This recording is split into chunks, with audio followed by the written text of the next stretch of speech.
आज का दंगल गठबंधन के पुर्जा होने की खबर पर है। 7 महीने पहले मोदी सरकार के खिलाफ जो चुनावी मोहब्बत की दुकान खुली थी, उसमें बस 7 महीने का ही साथ रहा। अब ममता बनर्जी उस इंडिया गठबंधन से बाहर हो गई हैं। ममता बनर्जी ने 2024 में लोकसभा चुनाव अकेले लड़ने की घोषणा कर दी है। हालांकि कांग्रेस अब भी उम्मीद से है। इतने बड़े ज्वार भाटा के बाद भी कहती है, रूठा है तो मना लेंगे, बिगड़ा है तो बना लेंगे। जयराम रमेश ने कहा है कि लंबे सफर में स्पीड ब्रेकर आते रहते हैं, लेकिन ममता बनर्जी मामूली स्पीड ब्रेकर नहीं। इंडिया गठबंधन के 4 मजबूत पहियों में वो पहिया थी जिनके बिना गठबंधन की गाड़ी शायद ही आगे बढ़े। और जब ममता ने बगावत कर दी तो फिर आम आदमी पार्टी ने भी पंजाब में अकेले लड़ने का ऐलान कर दिया। उधर नीतीश कुमार अब परिवारवादी पार्टियों पर निशाना साधते दिखाई दे रहे हैं। बाकी बचा महाराष्ट्र, यूपी। तो महाराष्ट्र में आदित्य ठाकरे ने ममता बनर्जी को शेरनी बताया है। यूपी में सीट शेयरिंग का कुछ पता नहीं। ऐसी सूरत में अब सबसे बड़ा सवाल यही है कि क्या 7 महीने पहले हम साथ साथ हैं का गीत गाने वाले गठबंधन का खेला खत्म और गठबंधन हजम हो गया है? क्या गठबंधन के नाम पर कांग्रेस पार्टी क्षेत्रीय दलों को दबाने का प्रयास कर रही है? और क्या विपक्षी दलों का गुट कांग्रेस के बिना तीसरे मोर्चे वाले गठबंधन की राह पर बढ़ता दिखाई दे रहा है? ऐसे तमाम सवालों पर आज के दंगल में होगी बड़ी चर्चा, लेकिन पहले ये रिपोर्ट।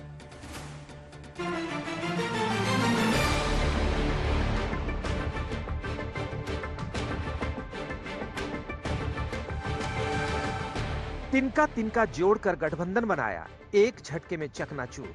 हमको बहुत असम्मान मिलते हैं। Everything is okay. वो लोग क्या कहते हैं, हमको जो मर्जी हो हम करेंगे। तो क्लियर है, विपक्ष की लड़ाई कौन लड़ रहा है? कांग्रेस लड़ रही है।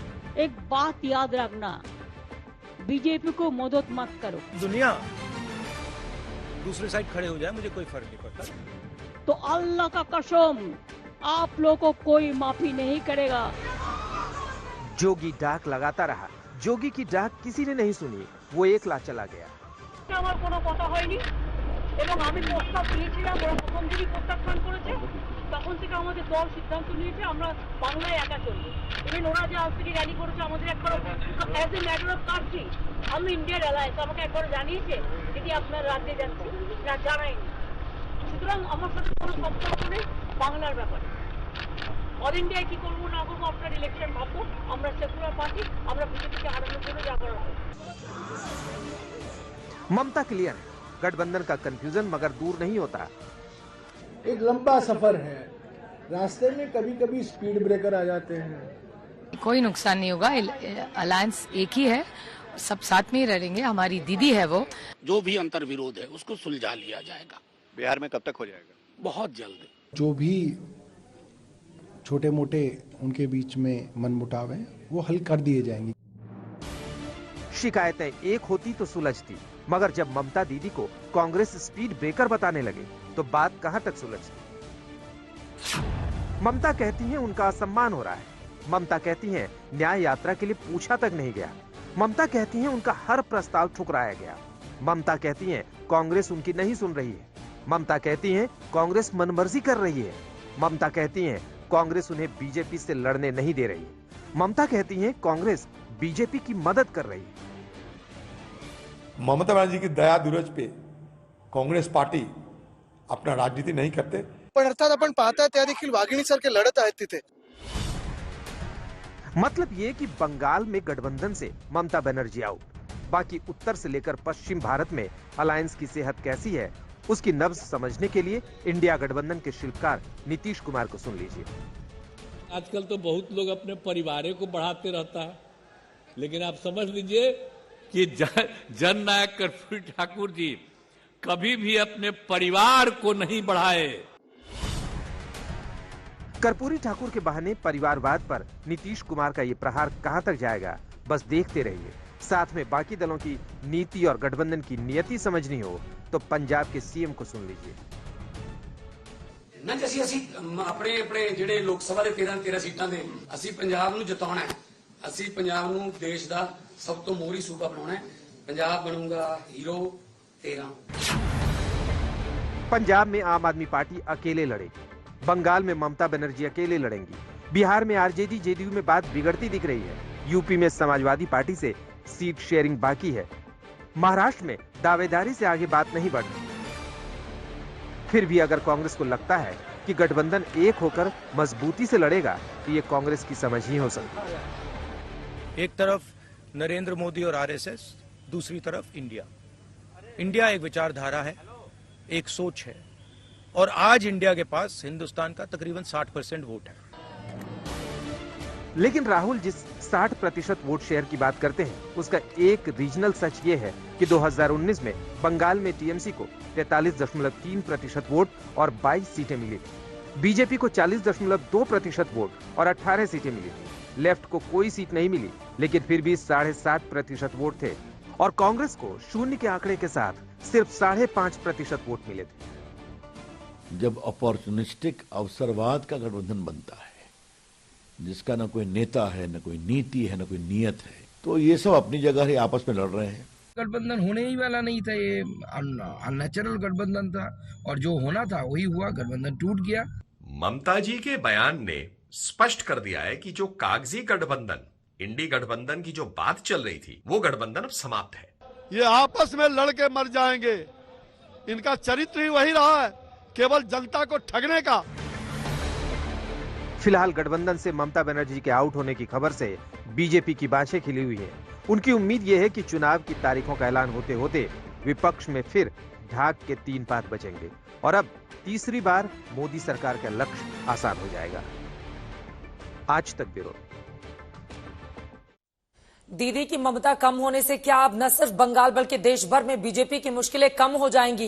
क्योंकि अलग अलग हिस्सों से लगातार विरोध की आवाज अब उसी इंडिया गठबंधन के भीतर से मुखर होने लगी है। कई ऐसे सवाल हैं जिसको लेकर चर्चा करने वाले हैं। शहजाद पूनावाला जी, राष्ट्रीय प्रवक्ता भारतीय जनता पार्टी के हमारे साथ हैं। तहसीन पूनावाला जी, पॉलिटिकल एनालिस्ट हमारे साथ जुड़ चुके हैं।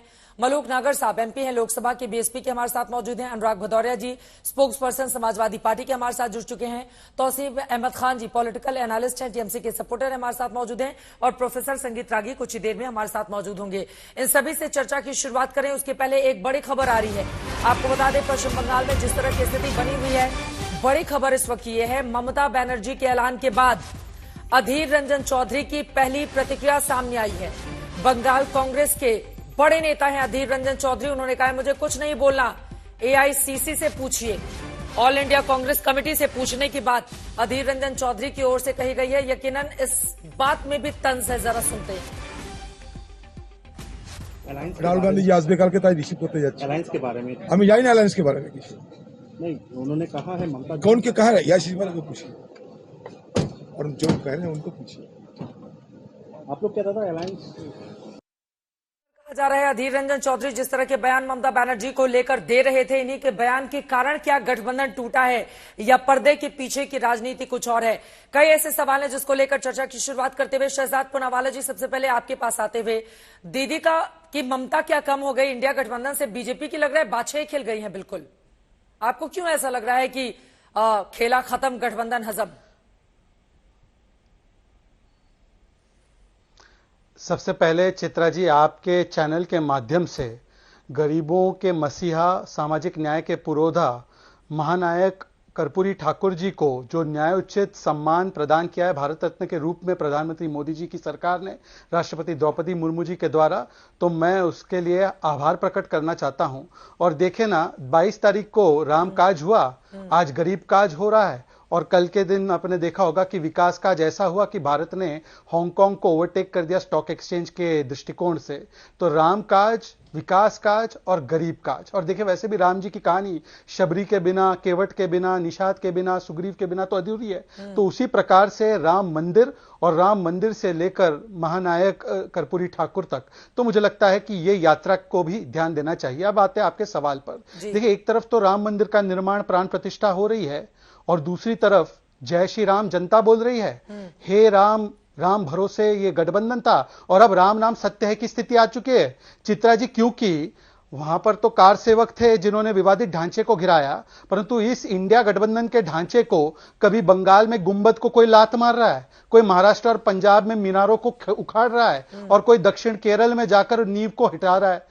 क्योंकि इस पूरे ढांचे की, इस विवादित ढांचे की नींव में कोई मिशन विशन नहीं है चित्रा जी। केवल और केवल सेल्फिश एम्बिशन, करप्शन, कमीशन और अपना अपना फैमिली बिजनेस एंड प्रोफेशन और कंफ्यूजन है। इसीलिए शुरुआत से ही देखिए, ये ढांचे की जब से तैयारी की गई थी तब से ही ये कलेश शुरू हो गया था। आपको याद होगा कि पंजाब में आज भी उन्होंने एक और जख्म दिया है, भगवंत मान ने कहा 13 की 13 हम लड़ेंगे जी। महाराष्ट्र में संजय बनाम संजय का संवाद चल रहा है। केरल में कांग्रेस पार्टी किस प्रकार की शब्दावली विजयन के लिए बोल रही है। अब मैं बस 2-3 और बिंदु इसमें जोड़ना चाहता हूं बहुत तुरंत। देखिए, न्याय यात्रा जैसे शुरू हुई तो न्याय यात्रा शुरू होते होते ये बाय बाय यात्रा बन गई।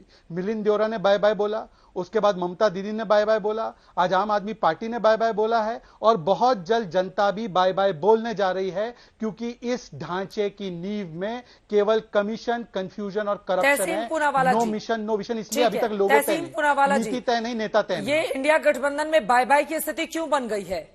तमाम नेता एक एक करके छोड़ते हुए चले जा रहे हैं या तंज कस रहे हैं। एक बड़ी खबर देते हुए मैं आपसे सवाल लूंगी इसका जवाब। बंगाल की राजनीति से एक और बड़ी खबर निकलकर सामने आ गई। थोड़ी देर में राज्यपाल से मिलने जा रही है ममता बनर्जी। अब इस मुलाकात के पीछे का एजेंडा क्या है, बड़ा सवाल है। शाम 5:30 बजे ममता बनर्जी की मुलाकात तय मानी जा रही है।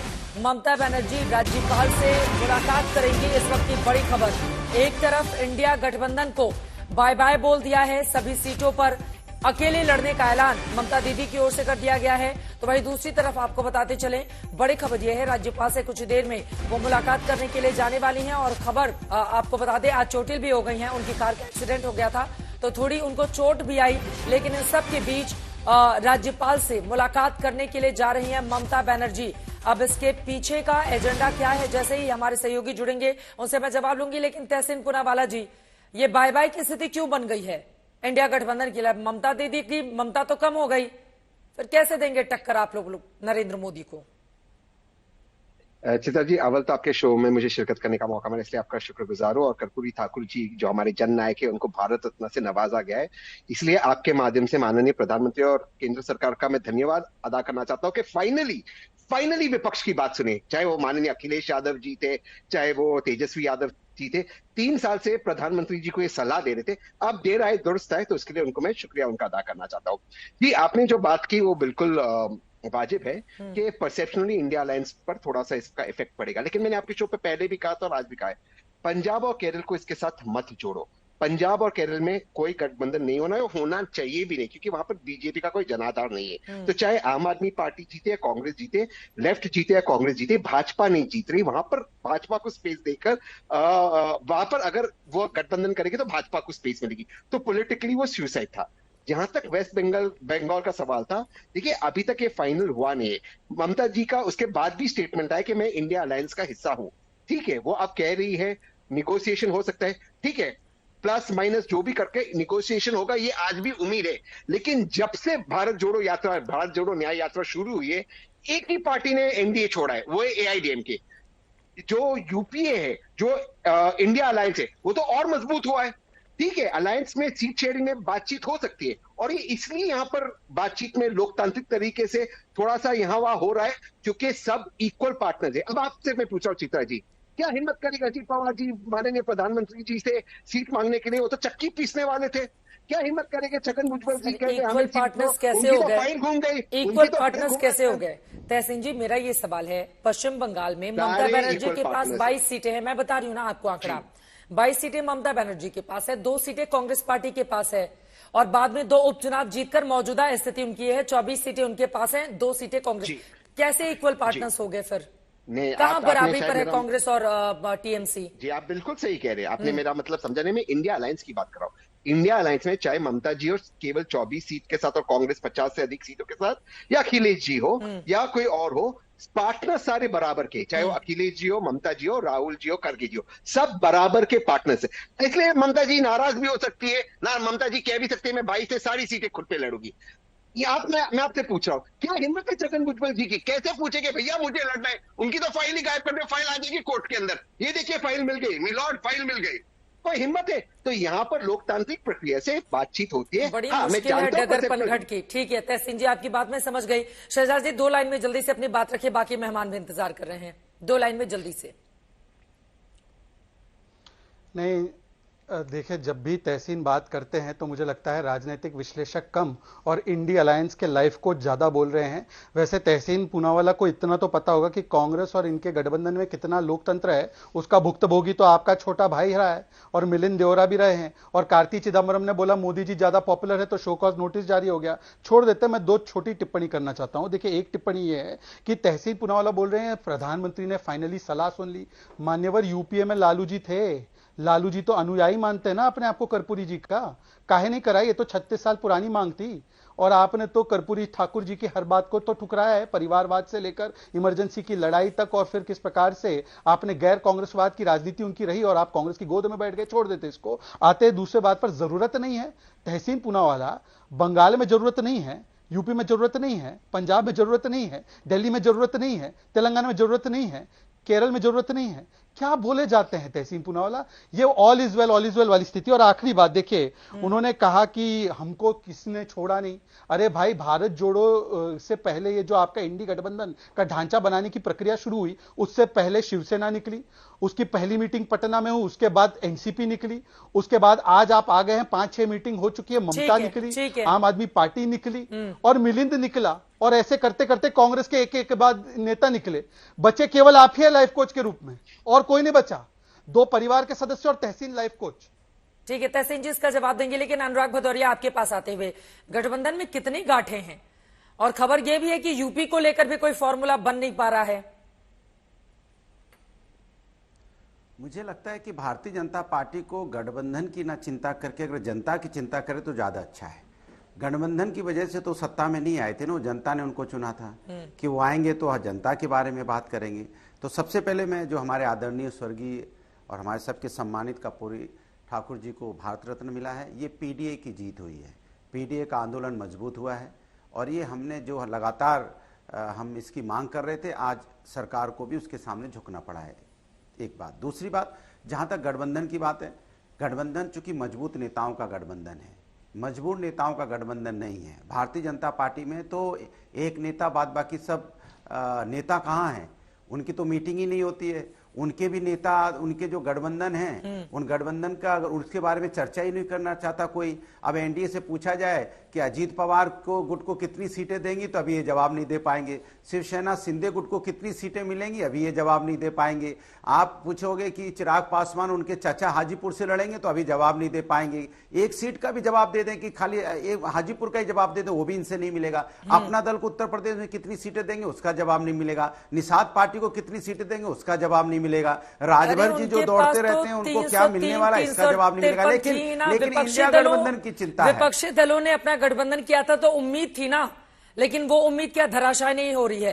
तो उम्मीद, हाँ देखिए, कोई उम्मीद धराशायी नहीं हो रही है। मैंने फिर बोला आपसे, ये मजबूत नेताओं का गठबंधन है, सब मजबूत नेता हैं। हाँ। एक से एक मजबूत नेता हैं। उत्तर प्रदेश में आदरणीय अखिलेश यादव जी हैं, पश्चिम बंगाल में ममता बनर्जी हैं, उधर नीतीश कुमार जी हैं। चारों तरफ यहाँ नेता हैं। हाँ। जो जमीनी नेता हैं, तो जमीनी नेता होगा, उनका अपना मत होगा, वो अपनी बात कहेंगे। यही तो आंतरिक लोकतंत्र है कि हमारी आपस में बात होती है। चुनाव होने में 1.5 महीने के बाद ऐलान हो जाएगा चुनाव की तारीखों का। एक मतलब पिछले 6 महीने से मीटिंग पर मीटिंग ही हो रही है, कोई फॉर्मूला तो निकल नहीं पा रहा है। अब ममता बनर्जी ने, देखे आपके भी नेता को कांग्रेस के नेताओं ने किस तरह के शब्दों का इस्तेमाल किया। ममता बनर्जी को लेकर भी अधीर रंजन चौधरी लगातार बोलते रहते हैं, सीटों का कोई फॉर्मूला तय नहीं हो पा रहा है। फिर भी आप कह रहे हैं मजबूत नेता है, ये है वो है, कोई फॉर्मूला निकल नहीं पा रहा है ना अनुराग भदौरिया जी? अगर मजबूत नेता नहीं होते तो आप डिबेट नहीं कर रहे होते, आप इनका नाम नहीं ले रहे होते। आप चिराग पासवान मजबूत है इसीलिए तो डिबेट करेंगे, अजीत पवार पे करेंगे नहीं करेंगे, आप शिंदे पे करेंगे नहीं करेंगे। अरे चिराग पासवान के पास 6 सांसदों ने चुनाव जीता था अनुराग भदौरिया जी। 6 मतलब ठीक है, किसी के ऊपर टिप्पणी करने के पहले उसका राजनीतिक वजूद भी देख लेते हैं। हाँ, अरे मेरी बात ही नहीं समझ रहे। मजबूत नेताओं की चर्चा होती है, इसलिए हम आप चर्चा कर रहे हैं बैठ के, क्योंकि मजबूत हैं। और इसलिए जहां तक इंडिया गठबंधन का बात है, मैं आपको साफ बता दूं, देश के राष्ट्रीय मुद्दों पे, महंगाई, बेरोजगारी, महिला समस्या, जिस तरह का लोकतंत्र है, कर्पूरी ठाकुर के आदर्शों पे आप भारत रत्न तो भारतीय सरकार ने दिया, इसके लिए सरकार का हम धन्यवाद देते हैं। लेकिन सरकार से मैं आग्रह करता हूं, आप कर्पूरी ठाकुर के आदर्शों पे चलिए, उनके आचरण को अपनाइए। कर्पूरी ठाकुर हमेशा सामाजिक न्याय की बात करते थे, लोकतंत्र की बात करते थे। आप तो पार्लियामेंट में सांसदों को बोलने ही नहीं दे रहे हो। आप 150 सांसदों को पार्लियामेंट से बाहर करके बिल पास कर देते हो, और बिल जब पास करते हो उसके बाद ट्रक ड्राइवर को रोड पे आना पड़ता है, फिर आप बिल वापस लेते हो। इसी तरह किसानों के साथ आपने किया। कर्पूरी ठाकुर तो किसानों के हित की बात करते थे, आप किसानों के हित की बात करते हैं क्या? बताइए आप। कर्पूरी ठाकुर के आदर्श पर चलिए, उसमें उसको आदर्शों को शहजाद जी आप इसका जवाब दीजिएगा। एक और टिप्पणी बाकी लोगों के ले लूं, 3 लोग और हमारे साथ जुड़े हैं। ठीक है, आपकी बात हो गई। तौसीफ खान साहब आपके पास आते हुए, अधीर रंजन चौधरी का कहना है कि 2011 में ममता बनर्जी तब जीती थी जब कांग्रेस एक तरह से सपोर्ट किया गया था ममता बनर्जी के लिए, और जिस तरह का माहौल मौजूदा वक्त में बनाकर रखा गया है, बार बार वो बयान देते हैं, तो ममता बनर्जी को ये स्टैंड क्यों लेना पड़ा? क्यों अपने आप को अलग कर लिया है इंडिया गठबंधन से? क्या मजबूरी रही या फिर जरूरी था? नहीं, देखिए ये सीट शेयरिंग की बातचीत काफी दिन से चल रही है, और आपको भी मालूम होगा कि पहले 31 दिसंबर का डेडलाइन था, और अब जनवरी का महीना आ गया है, यात्रा शुरू हो गया है, और ममता बनर्जी ने अपने स्टेटमेंट में कहा भी है कि बंगाल में एंटर करने से पहले कोई इनविटेशन के तौर पे न्याय यात्रा में जुड़ने का भी इनविटेशन नहीं आया। तो बहुत सारे वजूहात है। आपने देखा, आपने खुद ही बताया, पॉइंट आउट किया कि बंगाल की जो कांग्रेस की टीम है उनके भी जो स्टेटमेंट आते रहे वो बेतुका स्टेटमेंट आते रहे। वो सेंटर के जो टीम है कांग्रेस की, उनका अलग स्टेटमेंट आता, वो बंगाल स्टेट से मैच नहीं करता। आखिर चुनाव का वक्त है, सारे प्रोग्राम सारे बूथ लेवल तक के लिए कैंडिडेट खड़ा करना है, कमिटी बूथ लेवल का बनाना है। चुनाव में एक मशीनरी उतरती है। चुनाव लड़ना तो पार्टी को, पॉलिटिकल पार्टी को पहले से तैयारी करना होता है। ममता बनर्जी ने अपना डिसीजन ले लिया, क्योंकि तृणमूल आज बंगाल में एक अकेला फोर्स है जो बीजेपी को बुरी तरीके से हराएगा, और इसका सबूत है 2021 का रिजल्ट, इसका सबूत है 2023 के पंचायत चुनाव का रिजल्ट। 2019 को हुए 5 साल हो गया, 19 के बाद जो रहा है अब रुझान जो रहा है, तृणमूल का वोट शेयर बढ़ता रहा है, बीजेपी का वोट शेयर गिरता रहा है, और देश स्टेट के जो जनता है वो ममता बनर्जी के नाम को पे भरोसा करती है। तो जब कॉमन एजेंडा है बीजेपी को हराना, तो कांग्रेस साथ में रहे बंगाल में या ना रहे, बंगाल में बीजेपी ममता बनर्जी से के थ्रू हार जाएगी अकेले। तो मतलब कुल मिलाकर तय हो गया है, मतलब अब बिल्कुल दरार आ गई है, अब कोई संभावना आगे नहीं है। और ममता बनर्जी का वो अल्लाह वाला बयान चुप गया है क्या कांग्रेस पार्टी को, कि उन्होंने कहा था कि अल्लाह कसम, और फिर अपनी तरफ से अपनी बातें रखी थी? तौसीफ खान साहब। नहीं, देखिए, अल्लाह की कसम, भगवान की सौगंध, and I swear to God, तीनों का एक ही माने होता है, और सबको जोड़ के रखने वाला है हमारा ऐसा क्यों कहा कि बीजेपी की मदद कर रही है कांग्रेस?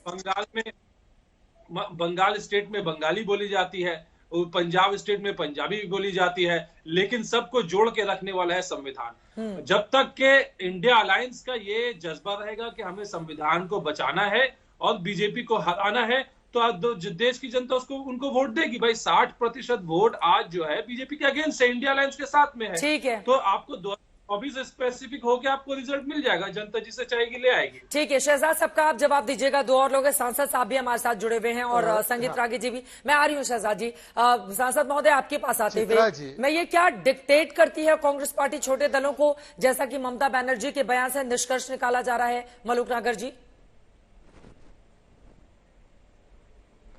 देखिए चित्रा जी, इसमें एक बात सोचनी पड़ेगी कि कांग्रेस की लीडरशिप कंफ्यूज रही है, और कंफ्यूज है 3 साल अध्यक्ष अपना नहीं बनाया, या नेता सदन जो हमारे साथ है अधीर रंजन, कभी राष्ट्र की पत्नी कहते हैं, अभी ये खुद की राजनीति देख रहे हैं बंगाल में। ऐसे ही 370 के समय गुलाम नबी आजाद जी ने जम्मू कश्मीर की राजनीति देखी थी। इससे जब ये खुद अपने स्वार्थ में आके कांग्रेस के लीडर कुछ भी बोल देते हैं, उससे पूरी कांग्रेस का नुकसान होता है, और कांग्रेस का नुकसान होने का मतलब है कि पूरे विपक्ष में जो सो कॉल्ड इंडिया गठबंधन जिसमें हम नहीं है, सारों का नुकसान होता है। हम भी कुछ ना कुछ सोच के तो दूर थे, और आज उस समय जो हमको कुछ का कुछ बोल रहे थे आप लोग भी, आज क्लियर हो गया कि कहीं ना कहीं कांग्रेस को बहुत ज्यादा जिम्मेदारी निभानी है। हम एमपी हैं, हम चुनाव लड़ना जाते हैं, हमसे गांव के लोग, वहां क्षेत्र के लोग कुछ अगर शिकायत करें, और हम उनसे बड़े होकर दिखाने लगे, कौन वोट देगा हमें? तो कांग्रेस की जिम्मेदारी बैठती है, जितने भी साथी लोग थे उनको सबको संभाल के चला जाए। संभाल के चलने की स्थिति है नहीं, और कांग्रेस अभी भी कहीं एक बड़े औरे में खड़ी है अपने आप को। यूपी में हमें कुछ नहीं समझ रही, यूपी में अखिलेश जी को कुछ नहीं समझ रही, उन्हें अखिलेश पखलेश कह के बात कर रही है। राजस्थान में एसपी को और हमें और आरएलडी को कुछ नहीं समझ रही। देखिए, जहां तक बात है भी ममता जी ने आज कही, कांग्रेस मदद कर रही है बीजेपी की, ये सच बात है। अगर एसपी और डीएसपी राजस्थान में और मध्य प्रदेश में मिले होते तो 100% बीजेपी नहीं आती, कांग्रेस आती। तमाम मध्य प्रदेश के अखिलेश वखिलेश कह के यादव भगा दिए, सचिन पायलट को धोखा देकर के राजस्थान के गुर्जर भगा दिए। तो 100% अगर जहां कांग्रेस आती, राजस्थान में कांग्रेस आती, मध्य प्रदेश में, वहां कांग्रेस की कार्यकलाप की वजह से बीजेपी जीत गई। तो बीजेपी की मदद तो ऑलरेडी हो रही है। तो गठबंधन में इतना जो दलदल है, इससे तो बीजेपी को फायदा हो जाएगा ना। तहसीन इसका जवाब देंगे, लेकिन सांसद जी फिर तो बीजेपी फायदे में रहेगी 2024 के लिए। आपस में जब लड़ेंगे तो बीजेपी जैसी मजबूत पार्टी मौजूदा वक्त में, उसको कैसे हराएंगे आप लोग? 6 महीने से फॉर्मूला ही तय नहीं हो पा रहा है कि क्या करेंगे। देखिए, सबसे ज्यादा देखिए चित्रा जी, सबसे ज्यादा जिम्मेदारी जो मुखिया होता है सारा विपक्ष में, उसकी है। इस बात को कांग्रेस को सोचना चाहिए। अब वो आधीर रंजन जी कुछ भी बोल रहे हैं, वो ममता जी इतनी मजबूत स्थिति में, यूपी में हम और एसपी ऐसी स्थिति में है, वहां कांग्रेस के छोटे भैया नेता कुछ भी बोल रहे हैं। मेरे हिसाब से जो जिम्मेदारी कांग्रेस को निभानी चाहिए, जो लीडरशिप में जिम्मेदारी होनी चाहिए, वो आज कहीं ना कहीं गायब है। न्याय यात्रा निकाल तो रहे हैं राहुल गांधी, उनकी न्याय यात्रा जारी तो है। अरे अगर न्याय यात्रा तो इसीलिए है ना, आपस में तालमेल बैठा के निकालते तो देखिए, आपस में तालमेल बैठाते फिर न्याय यात्रा निकालते तो निकलती उसका फायदा होता कांग्रेस को। और अगर बगैर तालमेल बैठाए न्याय यात्रा निकलेगा, न्याय यात्रा भी फिक्स हो जाएगी, गठबंधन भी टूट करके एक तरफ हो जाएगा, कुछ नहीं मिलने वाला। और यही ममता जी ने इसीलिए कही है कि बीजेपी की मदद ऑटोमेटिक हो जाएगी, बिल्कुल एक तरफा हो जाएगा काम। बोलिए शहजाद जी, एक तरफा हो जाएगा काम, बीजेपी की मदद कर रही है कांग्रेस। देखिए, ऐसा है कि कांग्रेस पार्टी के खिलाफ सबसे ज्यादा अगर कोई लड़ता है और उनकी राजनीति का विकल्प कोई देता है तो भारतीय जनता पार्टी है। बाकी तो अन्य दल कांग्रेस से ही निकले हुए, मतलब कि कांग्रेस मेन वायरस है और बाकी दल जो एक प्रकार से है वो अलग अलग स्ट्रेन है, पर वो छोड़ देते। अभी एक टिप्पणी की गई आदर्शों पर, महानायक जननायक के आदर्शों पर। मान्यवर, क्या थे उनके आदर्श? कभी उन्होंने परिवार को नहीं बढ़ाया। आपने 15 सदस्यों को परिवार के, एक ही पार्टी से, एक ही परिवार से आपने उनको सरकार में जगह दे दी। उनके आदर्श क्या थे? वो हिंदी के प्रचार प्रसार के लिए आगे आते थे। आज आपका गठबंधन उन लोगों के साथ है, डीएमके के लोगों के साथ, जो हिंदी बोलने वाले लोगों को गाली देते हैं, टॉयलेट क्लीनर बोलते हैं, एलन गोवन से लेकर दयानिधि मारन तक। आज क्या है उनके आदर्श? सादगी में रहते थे वो, इतनी सादगी थी कि कुर्ता खरीदने तक का उनका पैसा नहीं था। आपका सफेद व्हाइट हाउस जो बना है वो किनके पैसे से बना है? जरा उसका जवाब दीजिएगा। टोटी चोरी कर दी सरकारी, वो भी। उनके क्या थे आदर्श? उनके आदर्श थे कि वो अति पिछड़ी समाज के लिए, जातियों के लिए वो हमेशा अपनी आवाज उठाते थे। आज हमने मोहन यादव जी को मुख्यमंत्री बनाया और आपने रेवांत रेड्डी को मुख्यमंत्री बनाया, जिन्होंने ओबीसी समाज, कुर्मी समाज, बिहारियों को गालियां दी। और अनुराग ठाकुर इतने मजबूत नेता है, अखिलेश यादव, तो क्या टिप्पणी थी जब इंग्लिश के हिंदी विरोधी बातें की गई, हिंदू विरोधी बातें की गई, जब उन्होंने टिप्पणियां की और उन्होंने गाली गलौज की जो ओबीसी समाज के विरुद्ध, जो टिप्पणियां की रेवंत रेड्डी ने। और बाकी सब तो छोड़ दीजिए। ये है आईपी सिंह, आप ही की पार्टी के सदस्य और प्रवक्ता है, वो कहते हैं स्वामी प्रसाद मौर्य को निकाला जाना चाहिए जिस प्रकार की टिप्पणी वो प्रभु राम पर करते हैं। अब बताइए, मजबूत नेता है ना अखिलेश यादव, तो निकाल के बताइए। अरे उस समय पर भी आपने राम भक्तों पर गोलियां चलाई और आज भी जो राम भक्त है उनके खिलाफ आप खड़े हैं। अब बात आती है दूसरी बात की। देखिए, हम क्यों बात कर रहे हैं? क्योंकि आज आपके सारे जो चर्चे हैं वो आम हो चुके हैं। हम तो अपने काम गिनवा रहे हैं। मैं तो गिनवा रहा हूं 10वें से 5वें स्थान पर कैसे गए, कैसे 11 करोड़ लोगों को नल से जल मिला, 11 करोड़ लोगों को शौचालय मिला, कैसे प्रति व्यक्ति आय दुगनी हुई, किस प्रकार से आज भारत की अर्थव्यवस्था आगे बढ़ रही है। हमने तो राम काज, गरीब काज और विकास काज के बारे में गिनाया। परंतु आपके नेता इस प्रकार से बाहर आते हैं और कहते हैं कभी कि टीएमसी कैंसर है, कभी कहते हैं कि राष्ट्रपति शासन लग जाना चाहिए बंगाल में, कभी कोई कहता है चिरकुट छुटवैया। तो मुझे बताइए ना कि आपके मजबूत नेता इतने मजबूर है कि कांग्रेस के साथ प्रतिस्पर्धा करते करते करते, आज जो मेन मूल्य था महानायक जननायक का कि कांग्रेस विरोधी राजनीति, क्योंकि वो लोकतंत्र के खिलाफ थी, आज कांग्रेस की गोद में बैठ गए आप। ठीक है, अनुराग भदौरिया कुछ बोलना चाह रहे हैं, एक बार उनकी बात हो जाए, उसके बाद संगीत रागी जी मैं फौरन आपके पास आऊंगी। ममता बनर्जी की राजनीति पर सवाल पूछूंगी, लेकिन अनुराग जी उनके सवालों पर जवाब दीजिए। पहले इनको जवाब दो दी हिंदुस्तान के बारे में। ये कह रहे थे कर्पूरी ठाकुर जी ने तो एक बार में अगर याद हो 9,000 इंजीनियर और डॉक्टरों को एक कैंप लगा के नौकरी दी थी, एक कैंप लगा के।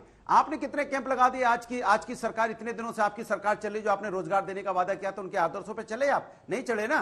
तो आप इस तरह की बातें करते हो। उनका तो आदर्श ईपीएफओ का डेटा देख लो और सभी धर्मों का सम्मान होना चाहिए। आप एक मिनट रुकिए, अभी आपके बीच में नहीं बोला। आदर्शों को अपनाइए, प्रोग्राम की बात करते हैं, प्रोग्राम के आचरण को अपनाइए, आचरण को अपनाइए, बीच में टोकिए मत। ये आप चिल्लाने लगे क्योंकि आपकी पोल खुल गई। अब सुन लीजिए, आप जो आप हिंदुस्तान की बात करते हैं तो हिंदुस्तान को समझने की कोशिश कीजिए।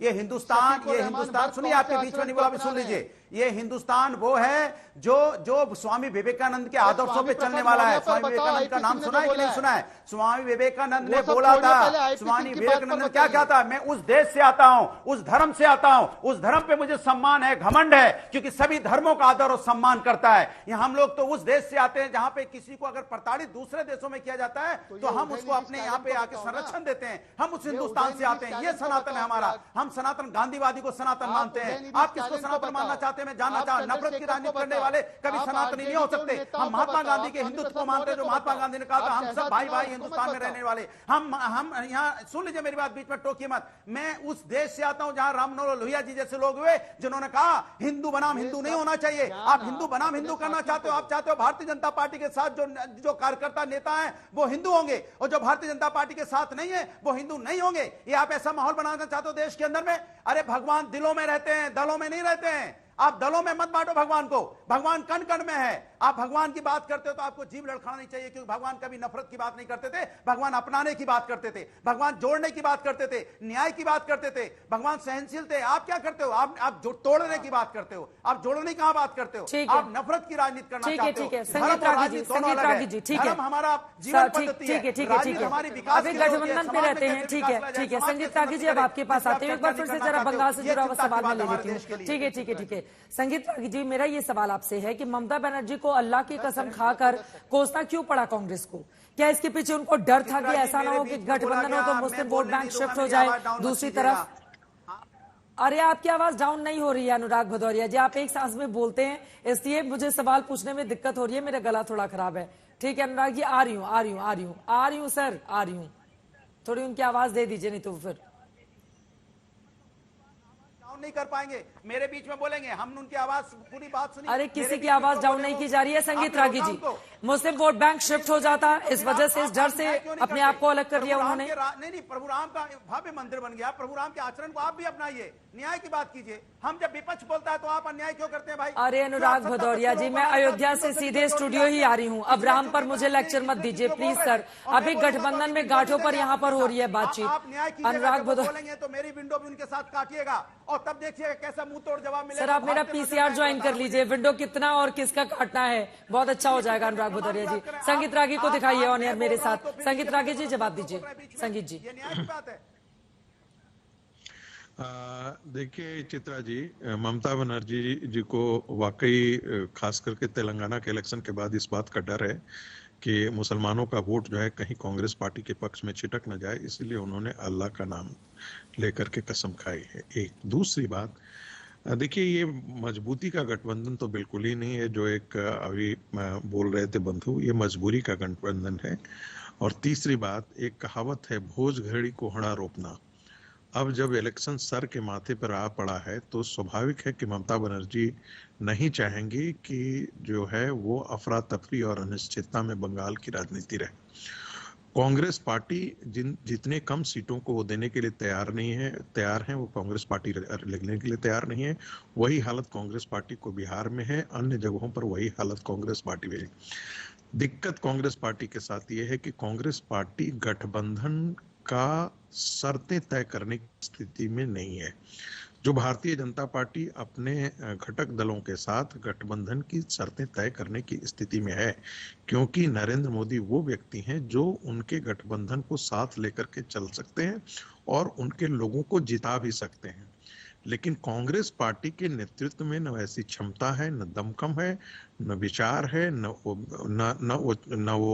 वो जिसको कह सकते हैं करिश्मेटिक लीडरशिप है, जो कि अपने गठबंधन के सहयोगियों को वो राजनीति में आने वाले चुनाव में वो मदद कर सके।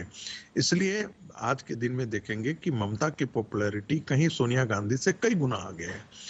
जो अन्य अखिलेश यादव अब उत्तर प्रदेश में कांग्रेस पार्टी को क्यों भाव देंगे?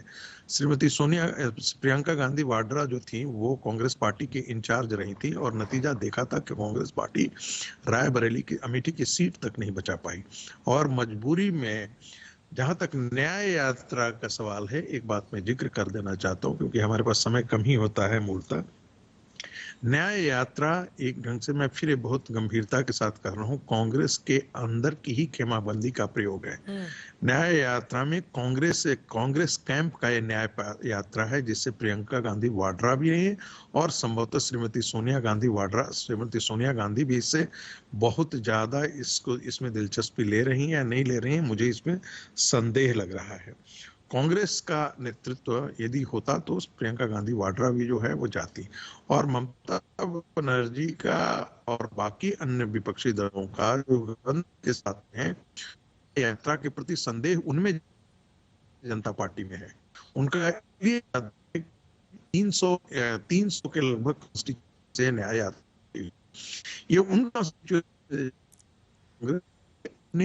कुछ तकनीकी दिक्कत आ रही है संगीत रागी जी। हाँ, आपकी आवाज पूरी साफ नहीं पहुंच पा रही, कुछ तकनीकी इनके सवालों पर जवाब दीजिए आप।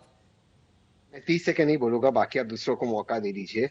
मैं आपको डायरेक्ट नहीं करूंगा कैसा होना चाहिए आपका फ्रेम, लेकिन आपके शो में मैं बड़ी अजीब चीज हो रही है। माननीय सांसद जी और संगीत रागी जी, जिनका कुछ लेना देना नहीं है इंडिया अलायंस से, दोनों आकर बता रहे कि हमारे इंडिया अलायंस में किस तरह के अंदर की बातचीत हो रही है। और संगीत जी मैं उनका बहुत आदर करता हूँ, लेकिन प्रियंका जी क्या सोच रही है वो उनको पता है, मुझे नहीं पता, उनको पता है। तो मैं इसके बारे में क्या कहूँ, मैं बस करूंगा प्रभु राम सबको सद्बुद्धि दे, संगीत जी को भी दे और माननीय सांसद को भी दे। अभी मैं क्या कहूँ, अब इनको ही पता है प्रियंका जी क्या सोच रही है, उसका विश्लेषण अब सोच रही नेशनल चैनल पे कर रहे हैं।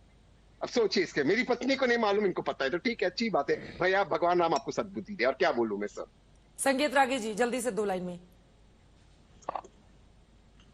ये कोई विश्लेषण आपकी व्यक्तिगत टिप्पणी जो है वो नहीं रखती है। आपने व्यक्तिगत कहा ना सर, बंद कमरों के दरवाजे में बंद, वो खुश नहीं सुन लीजिए, एक मिनट नहीं सर, ये व्यक्तिगत था। आप ये कह रहे थे कि प्रियंका जी और राहुल जी के बीच में 2 प्लीज आप टिप्पणी है सर।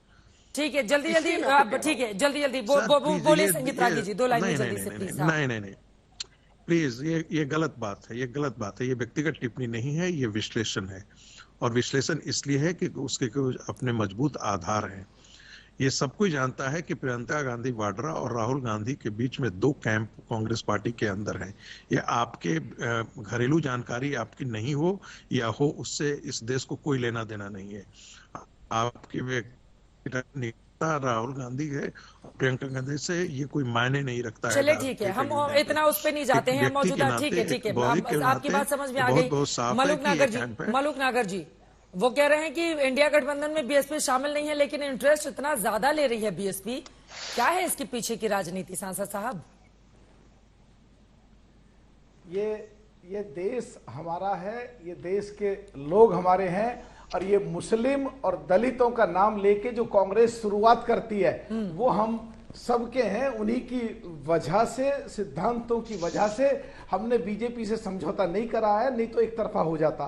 तो आज हमें भी हक है कि कांग्रेस की लीडरशिप में कोई कमी है, इसीलिए हम सो कॉल्ड इंडिया गठबंधन में नहीं है, दूर खड़े हैं। और अगर अपनी इनकी कोई जो कमी कोई निकाले और जिस तरह ये कूद के बाहर आते हैं, जिस तरह इनके लीडर अखिलेश पखलेश कह के, जिस तरह इनके लीडर आधीर रंजन जी महामहिम राष्ट्रपति को भी नहीं छोड़ते, जिस तरह का इनका एटीट्यूड है, अभी इनके दिमाग में वो 80s की कांग्रेस है। इनको पता नहीं है कि अगर इनको मजबूत बनना है तो अपने साथियों को इज्जत देनी पड़ेगी, और ये टेलीविजन पे बैठ के भी और अपने सीट बंटवारे में भी जब बेइज्जती करेंगे तो ये कैसे सो कॉल्ड इंडिया गठबंधन मजबूत होगा, कैसे सब लोग इनके साथ चलेंगे। और जहां तक बात है, अभी तो 3 महीने के करीब चुनाव दूर है। अभी तो कोई संगीत 3 रागी महीने जी नहीं, का भी 1.5 मतलब महीने है, के बाद हमारा हो भी जाएगा मतलब इलेक्शन है, का ऐलान। आप पार्टी का कहाँ भी है मतलब मलूक है, नागर साहब समाजवादी आप? पार्टी का भी मतलब है, चुनाव सारे की लोगों का तारीखों मतलब का है। ऐलान तो आ जाएगा ना सामने। जब 6 महीने से कुछ तय नहीं हो पाया तो 1.5 महीने के भीतर क्या तय कर लेंगे, यही तो बड़ा सवाल है। शहजाद जी, मैं फौरन आपके पास आऊंगी, सांसद जी से एक और सवाल। मलूक नागर जी, मेरा ये सवाल है, देखिए बीएसपी सपा जब मिलकर लड़े थे तो आप लोगों को 15 सीटें मिली थी। बीएसपी और सपा जब अलग अलग लड़े थे तो बीएसपी को 1 भी सीट नहीं आई थी, समाजवादी पार्टी को 5 सीटें आई थी। तो इस तरह से तो फायदे में ही रहती है बीजेपी। जब आप अलग अलग लड़ेंगे तो बीजेपी की सीटें ज्यादा हो गई थी 2014 में, जब आप साथ में आए तो बीजेपी की सीटें थोड़ी ही सही लेकिन घटी थी। तो ये बात भी सच है कि अगर बीएसपी अलग रहेगी गठबंधन से, उसका सीधा फायदा बीजेपी को मिलेगा। तो चित्रा जी इसकी जिम्मेदारी सबसे बड़ी, जो सबसे विपक्ष की सबसे बड़ी पार्टी कांग्रेस है, इसकी जिम्मेदारी उस पार्टी की है, उसके नेताओं की है कि वो जो हम बीजेपी को हराना चाहते हैं, दलितों को ध्यान में रख के, मुस्लिमों को ध्यान में रख के, ये ऊपर वाले को ध्यान में रख के थोड़ा तरस खाएं, दूसरों की बेइज्जती ना करें, चोरी भी करें, हमारे विधायक डाका डाल के ले गए, बेइज्जती भी करें, ममता जी की बेइज्जती करें, केजरीवाल जी की बेइज्जती करें, अखिलेश जी की बेइज्जती करें, जैन जी की बेइज्जती करें, और फिर उठा करके ये भी सोचते हैं कि सब इनके पिछलग्गू बने। ठीक है, ये बिल्कुल इनके इस तरह के कि जिस तरीके के इनके बिहेवियर है, जिस तरीके से नेताओं से बात करते हैं, हाँ। ये कमजोर करने लग रहे हैं सारे पूरे। ठीक है, शहजाद पूनावाला जी, जितने भी पैनल विपक्षी दलों के हैं, आपस में उनके गठबंधन में किसी भी तरह की परेशानी हो, लेकिन सबका एजेंडा एक ही है, बीजेपी को हराना है। शहजाद जी। नहीं चित्रा जी, दरअसल बीजेपी को हराना नहीं, कांग्रेस को घटाना इनका असली एजेंडा है। यहां पर आकर कुछ भी कहे, पर वहां से कहते हैं बाय बाय बंगाल से कांग्रेस को, उत्तर प्रदेश से कहते हैं बाय बाय कांग्रेस, महाराष्ट्र से कह रहे बाय बाय कांग्रेस, केरल से कह रहे बाय बाय कांग्रेस। तो ये मोदी हटाओ तो कर भी नहीं पाएंगे, ये केवल कांग्रेस घटाओ के लिए एक हुए हैं। अच्छा, दूसरी बात तहसीन की मैं अग्री करता हूं, ये संगीत रागी जी कैसे बता सकते हैं इंडिया अलायंस में क्या चल रहा है, कांग्रेस में क्या चल रहा है? अच्छे से अच्छा मनोवैज्ञानिक शास्त्र भी नहीं बता सकता कि कांग्रेस सोचती क्या है और करती क्या। बताइए कि ये कांग्रेस बात करती है सीट शेयरिंग की, आम आदमी पार्टी से सिद्धू बोलते 40,000 करोड़ का घोटाला करते हैं, ये आम आदमी पार्टी के साथ सीट शेयरिंग की बात करते हैं। क्या बोला चित्रा जी क्या है, बताइए आप। वक्त मुझे इतनी की इजाजत देता है। आप तमाम मेहमानों का बहुत शुक्रिया हमारे साथ चर्चा का हिस्सा बनने के लिए। कुल मिलाकर 2024 की राजनीति सिर पर है, लेकिन गठबंधन में जिस तरह की गांठें हैं, क्या उसको खोल पाने में कांग्रेस पार्टी को कामयाबी मिलेगी? ममता बनर्जी के अलग हो जाने से या इस तरह के तेवर दिखाने के बाद यकीनन गठबंधन कमजोर हुआ है। इसका असर क्या देश के बाकी क्षेत्रों में भी देखने को मिलेगा? बाकी राज्यों से किस तरह की आवाज अब उठेगी, उस पर रहेगी आज तक की नजर। इसी के साथ दंगल में अभी के लिए बस इतना ही। देश और दुनिया की तमाम खबरों के लिए आप देखते रहिए आज तक।